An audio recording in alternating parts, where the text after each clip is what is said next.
Right, good afternoon, everyone. This is episode 32 of the Contextual Podcast. I am Chris Phelps, aka Hulkamania78. I'm joined for his first ever hat trick after 32 episodes.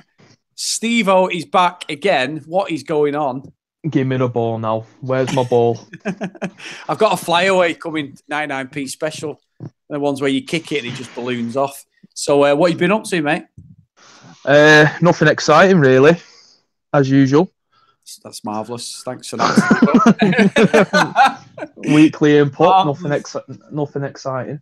No, what have I been up to? I've not been playing anything much at the moment. Maybe a little bit of Wolfenstein now and then, as I've told you in the previous podcast. Go back and listen to that if you've not heard it before. Good listen. Bit of promotion there. Did you like that? Good work for you, that. It was a good podcast, the last one. Episode. I really enjoyed myself. Yeah, you always enjoy yourself when you talk to me, Stevo. Don't give me that. But no, it was good. It was a good podcast, that. And then we had David on Sunday, episode 31. I think I'm doing a podcast later with Andrew, so it's about films and TV and stuff. And I spoke to him today about that song. So it's getting boxed off, baby. It is, yeah. Getting 5 a week in now. I like it. Grinding that bitch out. Let's go. Yeah. So the first topic I want to talk about, Stevo, is there's only one topic to start with, and it's quite appropriate on the day we do a podcast. There's a data pack for Pro Evo 2018. What are your thoughts, my friend? Let's talk shite. Okay, carry on. Why? No, like I seen someone comment on it the other day. Why have they touched Ronaldo and that? Like, they've made a big thing about it. Did you see it? No, I've not seen that bit. What was that? Oh, they've updated Ronaldo's hair, but they've made it out now like they've just, like he was a default player, like he looked shit beforehand, and now they've solved it. All they've done in my eyes is just gave him a new haircut. Nothing wrong with it, but typical Pez. What have they done after that? Lewandowski gave him blonde hair and he's dyed it back to black. I don't even have to say anything. Don't have to say. Says enough. But they have done some decent face updates. What I've seen, Jamie Vardy looks good now. There's a few other. Ryan Sessegnon from Fulham, big license there. I have to say that every week, don't I? About Fulham, I need to stop it. You're dying for fucking Reading, aren't you? I think Fulham will fucking start, boycotting the podcast. Unbelievable. Well, I saw the data pack. To be fair, I was hoping that they would have improved the gameplay, and there's not even a mention of it. Usually you get the generic little line at the end of the press release saying, and some gameplay tweets have been, amended or whatever. There's just nothing.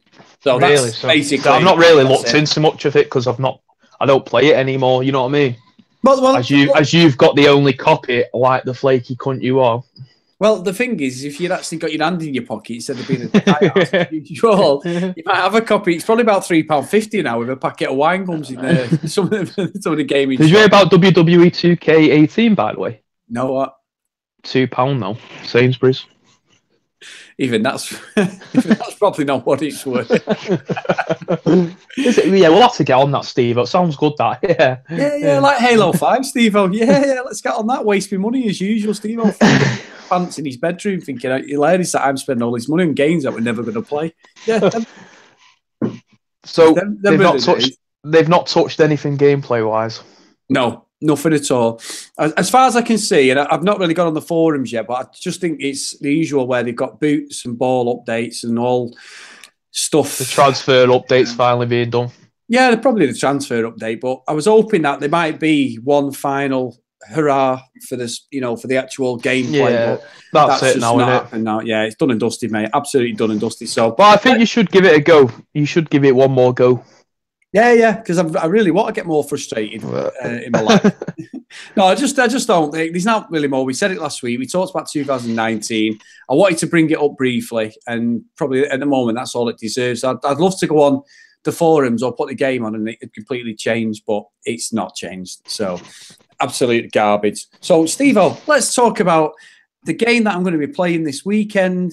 Is Crash Bandicoot on the PS4. And we talked You've not played it yet? No, I've got it all set up. Got my Twitch set up last night. Changed all my icons and that to the contextual. So I'll be playing it. I might even play it later, actually. Me and Sam are probably going to play it. I know she's watching. Yeah. Awesome. David. Don't start slagging my nose off, Steve. So not big. Anyway, moving on. The Crash Bandicoot's getting hammered for the YouTubers who've been asking for us to play it, so I'll be on that this weekend. What I didn't realise was there was actually 3 games, even though we know it's a remastered version. There's 3 copies built in there, so how far I'm going to go on it, I don't know until I start playing it. I might enjoy it, I might not, I'm not sure. From what you've said and other people, it's quite hard, so I don't know. Yeah, I think it's good, the first one, and then after that it loses it appealed to me. Yeah, the first one was always one of the best games. You only play so much of it. It's it was good at the time, but now it's this day and age, it's just a pick up and go. You're not really asked if you finished it. No, exactly. Well, I'm not. No, well, I've got what's his name as well. I've finally sorted out a lot of streaming stuff this week, and I've got my streaming page up and using the Mac as a Windows bloody clone and all this to get the screen on. But hopefully, if people tune into the Mixer app, probably Mixer more than Twitch because that's on Xbox. Look for the Contextual Podcast, or Contextual Podcast is the username. Give me a sub or a follow or hi or whatever. I'm usually always on PUBG, but I'm trying to branch out, doing a few other games. And Crash Bandicoot will be on the Mixer stream as well, which is good. So that should be this weekend. I'll be tuning into that. Seeing them red curtains in the background. Giving me a lot of abuse. Yeah, it's fine. Nothing beats. What's the difference between Twitch and what's the other one? Mixer? Well, Mixer was originally Beam, and then Microsoft have bought Beam, which it's not as big as Twitch, but a lot of people are migrating over to Mixer now. It's just the same as Twitch, really. It's just Microsoft own it, so it's all for your Xbox, isn't it? Because we've done co-streaming, haven't we, on Gears and stuff, and it's easy to access through the dashboard. I think you can still stream on Xbox to Twitch. Yeah, through the Twitch app. But a lot of people are sick of some of the stuff that Twitch have done. I don't really know all the ins and outs of it, but when I'm reading some of the comments that I've had when I've been playing some of the games, like saying like we've come over to Mixer now, so hopefully that's going to start taking off as a proper streaming platform. So, why did you tell everyone about last week what you were doing after we left? I think left you on the podcast, didn't we? What do you mean? Do you remember you were in the party still talking to yourself? And you thought you were streaming it. Yeah, what happened was me and Stevo were in a party chat on Xbox, and I decided to start streaming after we'd both been finished playing, and not realising that he was still there. So I'm waffling away on one of the streams, like talking about PUBG to myself with my one viewer. And then Steve will come in and start speaking American. And I thought, how the hell's someone talking to me? And then realised I'd actually left the party chat open. So just while I was slagging you off, Steve, wasn't it? What a dickhead. Yeah, I know, exactly. So, wait, I tell you what I wanted to talk about, actually, the UFC. Have you been watching did you watch the UFC this week? No, I didn't bother with it. I know, I did see your tweets about, what is it, that Luke Rockhold, whatever he's called. You're happy that... I thought he was fighting Bisping, that lad who won. Romero, whatever he's called. Yeah. Lever Bisping. But was there not talks of them actually having a fight? Because didn't he say something in Puerto Rican after a fight to Bisping, and he was buzzing over it like fuck off? That was quite a while back, that though, wasn't it? Bisping slated I think he burnt his flag or jumped on his flag, and then he did the same on the British one or whatever. But then Romero came in, I think he was slightly overweight. He came in as a replacement to the fight, but I'm just so glad Luke Rockhold got sparked because he's an absolute arse, that guy. And even at the end when he got beat, the guy was like hugging him, saying, usually they're sort of complimentary to each other, and he was just having none of it. He was just no, it's terrible. He was just like, no, this is absolute awful. And he just like looking away in disgust because he got beat again. But sort of got justice also. But what I was going to talk about was there was a guy fighting called Tyson Pedro, an Australian, or he's New Zealand because he was in Oz. And you want to see Steve, you've got to see the submission he does on this guy. It's like it's just an absolute piss take of a submission. Really good move the way he did it and transitioned into it. But I thought it was excellent. It's one of the best ones I've seen for a long time. I know it probably don't mean anything to everyone who's watching, but it was a really, really top submission. So I was dead pleased with that, Stevo. Proper went all out on that. Really passionate about it. Yeah. For all of the people viewing, I was really excited. The main event was Mark Hunt v Curtis Blades, and Curtis Blades the wrestler. Mark Hunt got beat. He nearly sparked the Curtis Blades out the start. He wobbled him a few times. Oh, Mark Hunt, right? I didn't even know he was still going. He's about 42, isn't he? Yeah, did Lesnar not have him, or was it John Jones who had him when he come back fight? No, it's Lesnar won it. Lesnar beat him, and it got overturned because Lesnar was on Steads, wasn't he? So he got banned. Well, he's not even served his ban yet, but the result was overturned as such. So yeah, it's a bit weird. So what else do we talk about, Stevo? It's been a great 10-minute podcast. Marvellous. Talk about your Twitch account for a bit. It's not Twitch, it's Mixer. What about the big fight this weekend? That's one now I'm looking forward to. Oh yeah, I am looking forward to that. I think Groves is in it for me. Yeah, I do. Unless he gets caught, I don't see Eubank taking him out. I really don't. I don't know how that's going to play out. No, that should be a really interesting. I am backing Groves. If anyone would like to take the bet, I'm willing to. Got 60 quid on at the moment. If you'd want, have you? To go there? Yeah, that's a lot. I'm not confident. I'm not that confident, but I think Eubanks. I don't know. He's going to have to change something because he just comes like a bull in a china shop, doesn't he? When he's boxing and that. So who else is on that undercard? I'm not sure, but it's part of the thing, isn't it? The Super Series, that whole promotion thing, because Callum Smith's fighting at the end of the month. Yeah, I was going to say Callum Smith looks like a good prospect. He's a big lad though, him as well. He's about 6'4", isn't he? Yeah, he's more than likely in the final. But I don't know why they did put that on the actual same card instead of fighting later in the month, because he's in Germany fighting that, apparently. Who, Callum Smith? Straight. Yeah. Unless it's the guy he's fighting. They did this a few years ago with Carl Froch, though, when he beat Jermaine Taylor last seconds of that. Have you ever seen that round? No. Oh, you got watch that on YouTube. Anyone's watching Carl Froch v Jermaine Taylor, 12th round, and Carl Froch is getting beat on points, and all of a sudden he just starts windmilling in, through the round, and drops him. And there's about a minute left or 50 seconds left of the 12th round. Jermaine Taylor would have took his title off him, and Froch stops him. He drops him. I've never been a fan of Froch, mate. I fucking can't stand him. No, I'm not saying that myself. It's just a great, like a Rocky job where someone says, you've got to go and knock him out. Or have you ever seen Corrales' fight? That's one of the best ever rounds, Corrales' fight. He's dead now, but he's getting beat, and the guy in the corner is like sort of have a film with like a slick back hair and his big Hawaii shirt on, and he smacks him on the chest and goes, you better fucking do something now, or something like that, because he's been dropped in the round before. And he gets dropped, I think, twice in this round.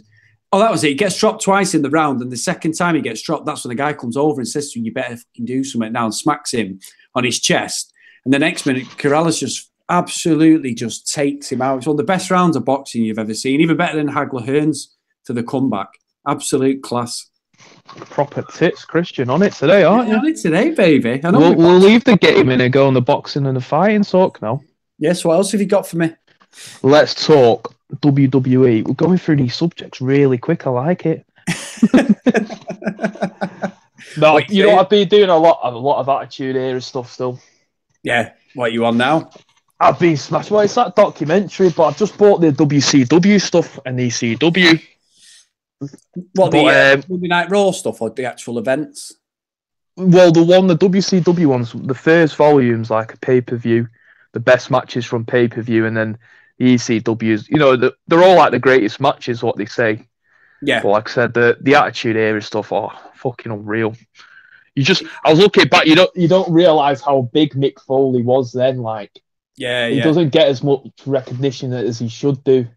Oh, he was massive. Your mate, because you fucking hate Mick Foley. No, I don't. I knew you were going to say this, because I remember one time we were on the box. He does my fucking head in that scruffy oboe knob. And I knew you'd try. I like Mick Foley. I've always loved him. He's a great pop wrestler. He's a great wrestler. No, I must admit, when I watched... Look at you now, absolutely. I'm not. Bullshit at its finest. He's never going to be one of my favourites, I'll give you that. But no, I've been watching some of the old stuff myself. He's grew on you now. No, he's not grew on me that much, because I always used to say, not because of the way he looked at that, it was just like he never really had a lot of moves. He was just Ric Flair. But the stuff he did though, he just threw his body on the line, didn't he? Because I was actually watching it, the thing with the Hell in a Cell, that Vince didn't even want that to happen at first. No, and Vince wasn't all for it, and then he said, just I'll pretend I'm doing an elbow drop or some bollocks, someone, and he sold the idea a bit to him then, but got a paycheck for it, a bigger one. Fair play to him. You won't get many wrestlers doing that. Have you ever seen, I mentioned it before on the podcast, Beyond the Mat, about, obviously, I said to No, I haven't heard of it, though. Watch it, because it's about like Bret the Hitman Hart and when he gets screwed over, and then it follows Mick Foley and stuff. And it shows when Mick Foley went over the top from The Undertaker and he threw him off. And then he falls through again, which he wasn't supposed to do, because the thing gives way, the structure of the cage. Yeah. But then after the fight, he was unconscious and he had like so many broken ribs and his shoulder was gone and all that shit. He comes out again. So Austin's in the ring fighting. Austin stuns him and everything because he said he don't even remember doing it. He was concussed and everything from it. It's really good. Honestly, it's really good when you watch like the old stuff. And I agree with you. When you watch the old stuff now, so even the snippet of I might watch about 5 minutes of the new stuff every week and just like catch up on what's going on. There's nothing that interests me.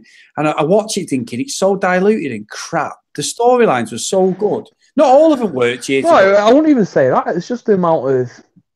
There wasn't like now. I only heard of Roman Reigns as it. There's only a few handful main ones, but back then there was a lot more that were contenders for everything. You know what I mean? Yeah, of course. Like there were big superstars, all of them. Like even you look at APA, how good were they back in the day? Yeah, well, they were, weren't they? Because they sort of took over from Legion of Doom, and then through the Attitude Era, you had them.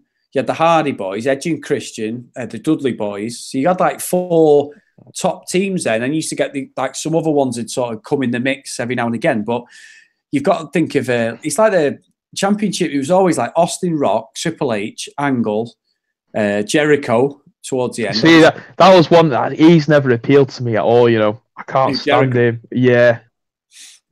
I don't know. There's just something about him. I always thought they sold him more than what he was actually, better value-wise. He's a thing, him, in real life. He's a tough bloke, him, he beat up Goldberg and stuff in a real fight a few years ago. He's supposed to be a right hard nut, Jericho. If there's anything going on, he's there kicking off. In fact, have you ever seen it? I don't condone this, but have you ever seen it on YouTube when he slaps that woman in the car park?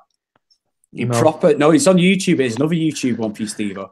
Go on YouTube. It's Jericho signing autographs. He's getting in a car and there's loads of people surrounding the car and he proper sees his ass. And the next minute, some bird has a go at him, some woman has a go at him, and he just goes whoosh, and just slaps her. And he proper got, how he didn't get press charges, I do not know. You know what I mean?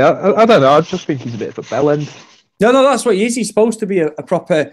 I was listening to Stone Cold's podcast a couple of weeks ago, and he was on Jericho.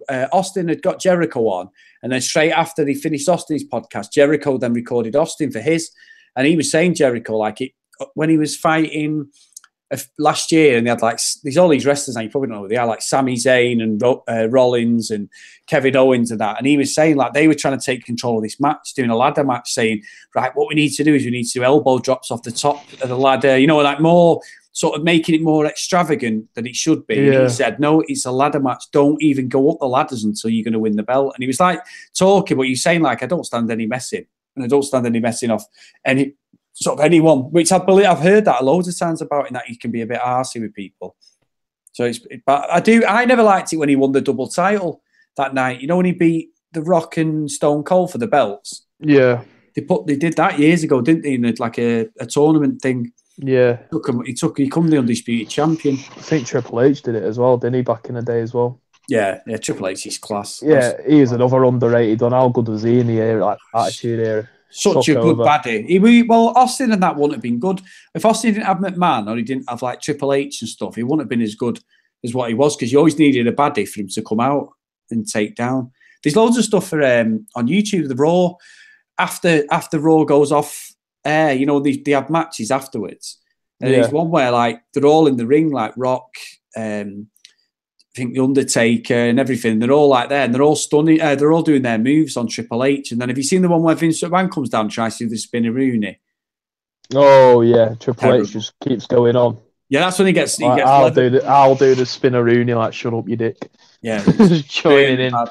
Yeah, fucking unbelievable. So, but yeah, I'm well onto it myself. So I'll definitely be checking out some of the things over the next few. I just love the documentaries. I love the insider stuff that you don't hear you know what's actually going on. It's like it's a grown-ups pantomime, really, isn't it? Wrestling, that's all. Yeah, when you look back at it now, it got away with a lot of shit, didn't they? Well, what about what you tagged me in this week again?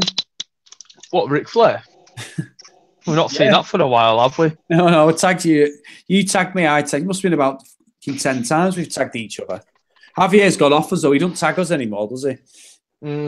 He's not. He's just has absolutely none of it. So what are you doing this week, gaming wise? Have you got anything you be playing?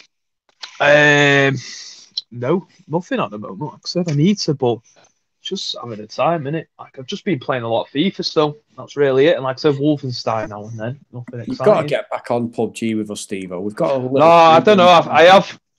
It's starting to grind on me a little bit now. Like it is getting on my nerves a bit. You need to get on it. No, I went on the other night and it just seems, after that update, it just seems a lot worse, like lag-wise, than it did before. No, it depends, because it depends obviously what time you're on. I don't really have a lot of lag as such. There was one game where it was just unbearable, and I've not had it as that bad before. Usually I'm all right. Yeah, well, it depends. Yeah, but it's a server-based game, isn't it? So obviously, if the servers are not playing up, you're going to get lag, aren't you? But it doesn't help. I agree with you when you've got that bit of lag, because there's no auto aim on it. It's a nightmare trying to kill people. Your game, doesn't it? Yeah, I agree with that. I totally agree. I won the other night, actually. It's on one of the streams. Chicky Dinner's absolutely crapping it. Absolutely. And I won, and I thought I'd got killed, like when it's 1v1 at the end. And I was hid behind a tree, like sort of cocked the gun to the side. But the guy just stood out, and I'm thinking, why the hell have you stood out? And then at the next minute, we were firing at each other. I had that AKM, which got really bad recoil, and it just went up. And I thought, I've lost this. And then it come up, you've won. I was like, yeah, I'll have to win that, Steve. So was that your first one? No, I've only had about 5. Genuinely. Yeah, honestly. I've had about 50 now. Well, you and Murdoch were caning it, weren't you? Yeah, 50 wins. Yeah, in your dreams. Anyway, Stevo, in fact, I know we've gone off on one, but let's talk. We've got to talk about it. The last section, we're going to talk about United. United, dog shite. What is going on again? Gone 6 on it. It was just absolutely garbage against Newcastle. What the fuck? Sanchez, he doesn't look right for me. I'm telling you. I don't know. It's looking a lot like Di Maria all over again. No, I think I disagree, because I think it's only been 3 games in, but it's also showing how poor the other players are around him, because they're lazy. They don't look fit, United. And after 60 minutes, I just knew Newcastle were going to score. I thought, we are not going to score in this game. It was absolutely dreadful. I don't know. Just from Sanchez, for me, it wasn't his. That's the move he didn't want in my eyes, United. Yeah. Well, you might be right. He's gone there for the sake of it, just to get out of Arsenal. You know what I mean? And of course, maybe the money. But without a doubt, I reckon he'd rather play under Guardiola. I think the thing is, he's proved the points. He's come to us. But he's come. We've played 4 games with him. We've won 1. I think we've lost 3. Or we've won 1, drew 1, and lost 2. So it's not like... And we've got Thingy coming up soon. Chelsea's coming up. And then City away. And someone was saying, if we win our next few games, by the time we go to Eastlands, we have to give them a guard of honour. Whenever the game is. Yeah, well, if we slip up now or some bollocks, because their 6th game, if they win all them, they've won it, haven't they? Yeah, they've got to win 6 games. And then they play, yeah. That'll be bad. I don't believe in that bollocks as well. We were talking about it the other day. They shouldn't give the guard of honour. It's just, it's against your rival team. You shouldn't be. You should just. It's up to you, isn't it, if you shouldn't give it or not. Yeah, fuck the fair play rules. Do you ever remember United winning the league, and then in 2006-07, and we went to Stamford Bridge and Chelsea, and there was that fucking Dong Fang Shui, the fucking Chinese striker who was terrible for us. All the dead leg players who Jemba and that who just weren't even part of the first team, or whoever was playing. Fergie played like a second team. They had to give him the guard of honour as the champions, and there was nobody from the first team playing. Absolutely, Manchester boys, Manchester lads, classic, absolute class. But no, I just thought the other day, everything. And them two at the back, I can't go on about them anymore. They just piss me off. Who would you sell, Jones or Smalling? I'd sell. I'd smell. I'd sell Smalling first, and then Jones would come second when they've got a replacement, because it's just terrible. It is one of them with Jones, and then like he'll have a few games where fucking wow, he's looking really good. You know, like this is what we've bought him for. And then when he has a nightmare, he just goes tits, doesn't he? He doesn't have a clue. No. Like he will have a really bad game. Yeah. Well, look at the own goal he scored the other week, and it's the same own goal he'd scored at Chelsea. I got disallowed against. Who was it? Who we played with? It was. My memory's fucked. His finger, wasn't it? Was it Spurs? Won it? Oh yeah, Spurs when we got levered. Yeah, so that's 2 away games we got beat now, and Newcastle. It just. I mean, Spurs. You can sort of give it. They were a better team. They looked better on the day. They played well the other night. Good team, Spurs. But the Newcastle game, there's just no excuse there. We had plenty of chances. Sanchez should have scored. I think Martial should have scored. There was a few. Shelby was well up for it, wasn't he? Yeah, I said it the other day. Didn't I? League Cup final. Stormer, didn't he? Absolutely stormer. And then he doesn't have many games like that, Shelby, but he really did step up for that one. Fucking H United. The only thing I'd say, everyone's slagging us off, but we're still second. For how good they're all raving about Salah and all these other players and Liverpool this and Tottenham that, we're still second. So we haven't played well, but we've got to second. So City are just on a different level this year, unfortunately. It's sad to say, but the thing is, City will be on another level again next year. They can't get any worse than what they are, I reckon. They're just going to get better.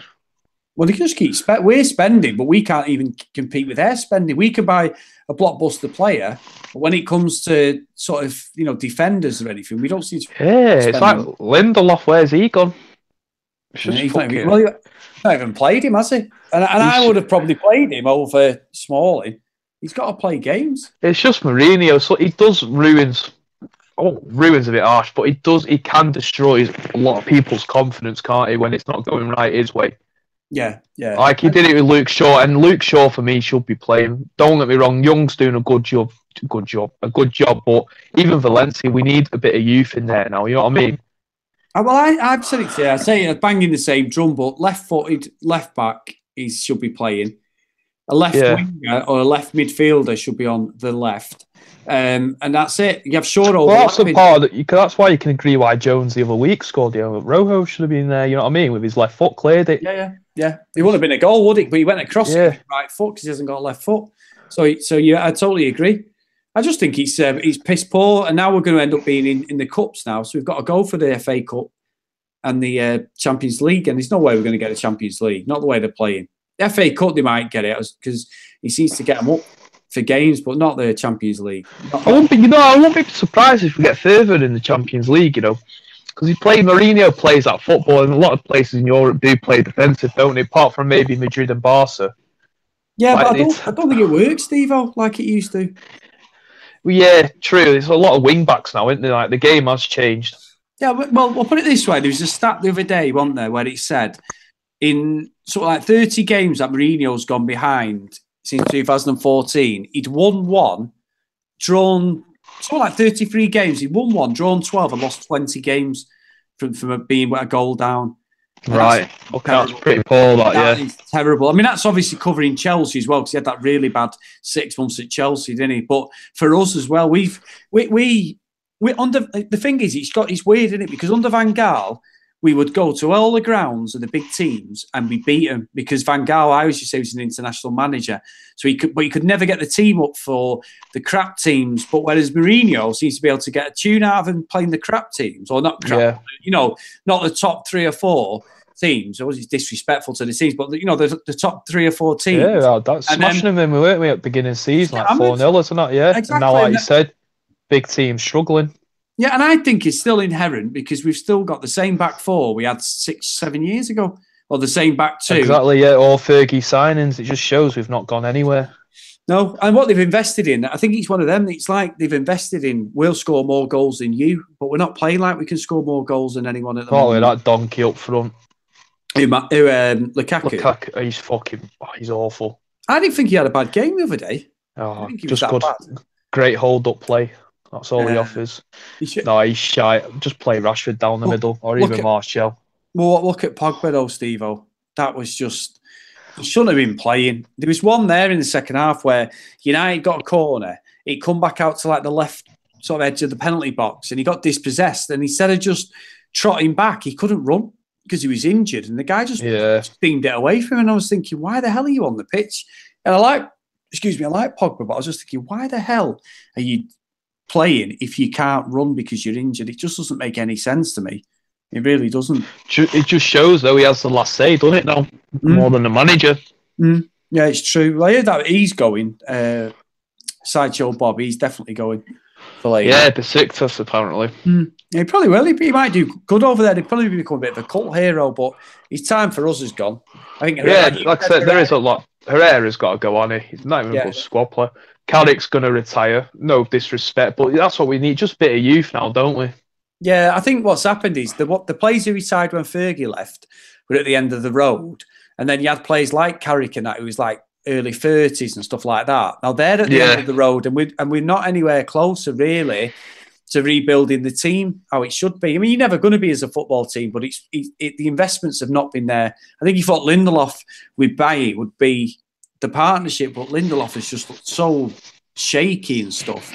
He's got no choice but to play Smalling and Jones. Yeah, it just shows a lot from like Memphis as well. I don't reckon he got a good chance, and he was a player I was actually looking forward to see, in the United shirt. But I still don't think he was given a lot of time there. He had a few, but I think it was more his ego, wasn't it? Yeah, sent him through the door. He's probably his training, his probably work ethic wasn't there the same as the other players, but we'll see. Di Maria, Falcao, it's just a lot. I don't know. It's something going wrong behind the scenes. Yeah, there is some. I mean, it's a different manager, isn't it? Completely different backroom team. I mean, David Moyes never was the right guy. Van Gaal, I thought was to start with, and then it just terrible, wasn't it? We ended up being just a cup team for 2 years. That's it's a privilege.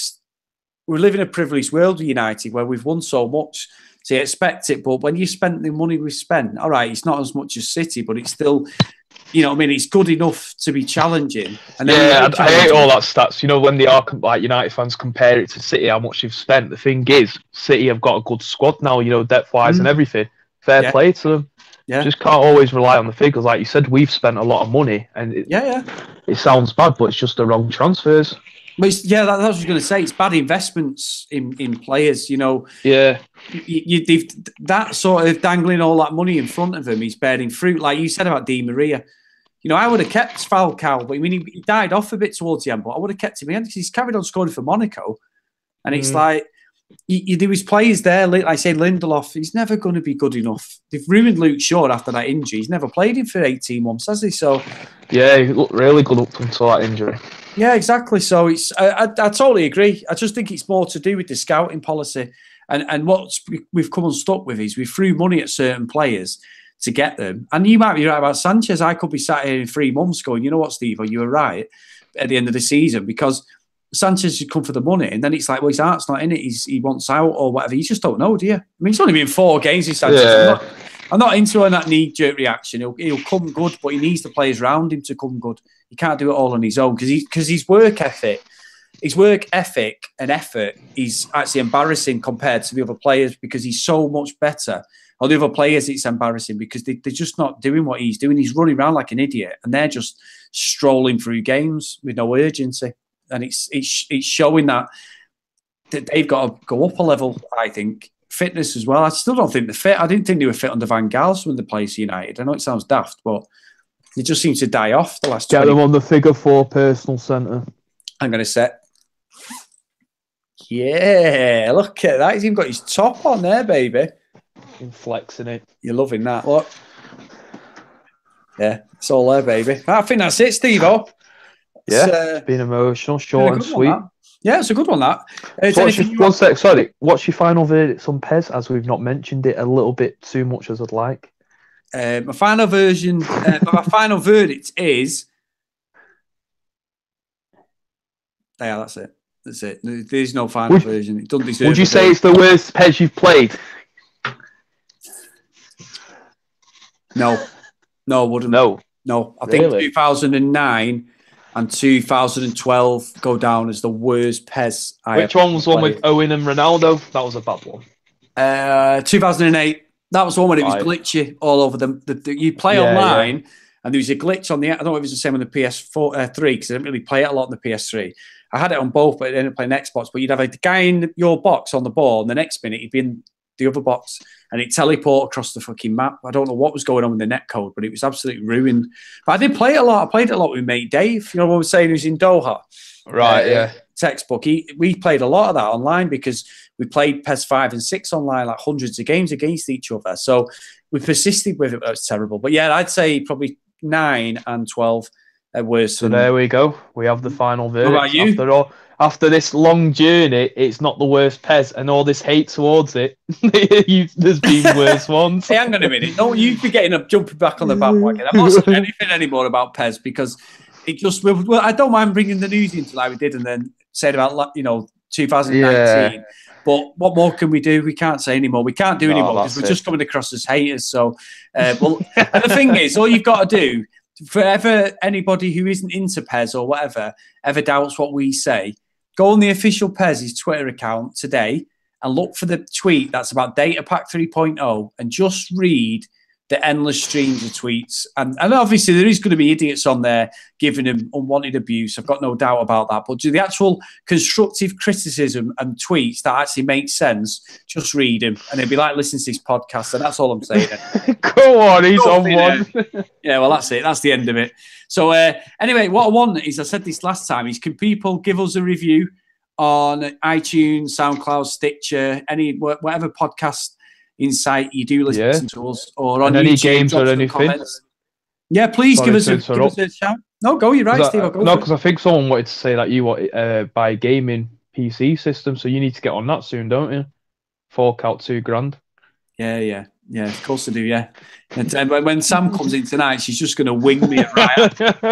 and we're going on the podcast finally. Maybe knows like, Steve, will be icon. Hi, Chris. Can you play Five Nights of Freddy or whatever it's called? Yeah, I'll do that. $4,000 down the drain. I've got no money left or anything. Fucking shit. I'm living in my cabin now. Yeah. But no, give us. Anyone wants any questions regarding any games, now that we've got the streaming set, we can play retro stuff. I'm thinking of doing a couple of like days a week where I do like retro wrestling games, retro footy games. I know some of them are terrible, but sort of starting at the bottom from like the oldest system I've got is probably the Atari all the way up, and just see if it comes across well on the streams. It probably won't, and I'll give like live sort of feedback reviews on it because it's probably going to be terrible. The footy games, as I've said loads of times, they don't translate very well. The Jack Charlton one, classic. I mentioned it about 4 times now. I'm not mentioning it again. But yeah, so this has been episode 32 of the Contextual Podcast. Stevo, it's been emotional having you back on for your hat-trick football. I'll be getting that flyaway sent over to you. Thank you very much. You'll be gold as well, sprayed gold for you. Have you got anything to say to everyone before we go? Cactus Jack is a hobo. I will be back with another podcast tonight, I think. Yeah, right, we did. A double whammy. The Hulk is flexing it. He's there. Flexing, baby. I will be back tonight and tomorrow daytime. Yeah. And Saturday and Sunday for even more live podcasting, talking about PES. And PES again, yeah. So, no, thanks everyone for listening, viewing, whatever you've done to get involved. And I'll see you later. Bye.